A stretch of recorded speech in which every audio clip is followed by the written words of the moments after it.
ეს იყო თავდაცვის სამინისტროს ინიციატივა, რომ ჩამოყალიბებულიყო დამოუკიდებელი დეპარტამენტი ვეტერანთა საქმეების.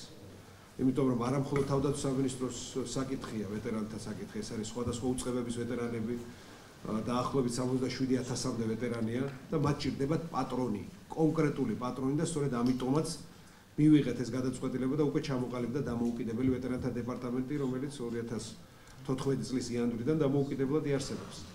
რა შეხება იქნება თავდაცვის სამინისტროს? თავდაცვის სამინისტრო იქნება მხარდამჭერი ვეტერანთა ინტერესების, მაგრამ საკითხის გადაწყვეტა კონკრეტულად ვეტერანების და არამოქმედი სამხედროების იქნება ვეტერანთა დეპარტამენტზე.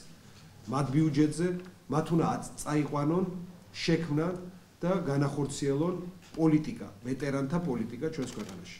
ამ მიზნით შეიქმნა და მე დარწმუნებული ვარ, რომ იქ სწორი ხალხი დასაქმდება, ვისაც შესაძლებლობა ექნება, რომ ესე უპატრონოს ვეტერანებს. ჩვენ ვიქნებით ვეტერანების ინტერესების დამცველი, ჩვენ მოქმედ სამხედროებზე გვაქვს პასუხისმგებლობა აღებული, ვეტერანებზე პასუხისმგებლობა უნდა იყოს ვეტერანთა დეპარტამენტს.